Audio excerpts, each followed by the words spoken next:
I recognize the honourable member for Dartmouth South. Thank you, Mr. Speaker. We've spoken to this a couple of times, as my colleague said, and on third reading, I'll reiterate, in light of the stated purpose of this bill, which is efficiency, that it is our position that effectiveness trumps efficiency. And here, as we heard eloquently spoken by my colleague, the member from Clare, although to a different point, effectiveness relies on trust. And so we remain concerned that these legislative changes are happening in the absence of a regulatory review. And so just to remind folks, Mixed Speaker,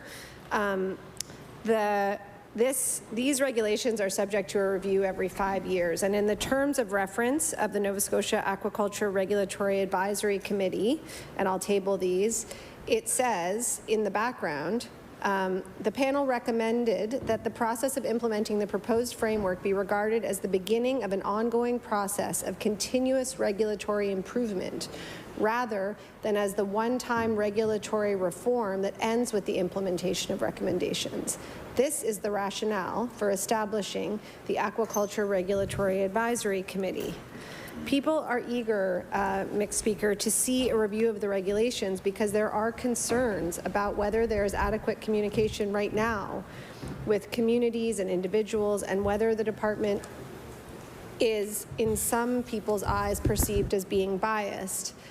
And so, again, I think the effectiveness relies on a basis of trust, and that trust can easily be engendered by following the 5-year review, which again is overdue. That review was recommended by the Doelle-Leahy report, and to quote from that report, which I previously tabled in this House, another important rationale for a mandatory and independent 5-year review is that it puts the DFA on notice that it will be accountable at the end of 5 years for showing that the regulatory framework has been diligently and effectively implemented. This will help to ensure that the commitment to producing a world-class regulatory framework that was expressed when we were appointed to develop a regulatory framework will be maintained through the process of translating our recommendations into effective action. We know, as I have mentioned earlier, that this advisory committee has not been meeting regularly, and in fact their meetings have diminished in frequency since the establishment of that committee. And so without offering an opinion on the content of this specific bill, it is our position that this legislation and any other legislation related to the specific area should not go forward in the absence of that review.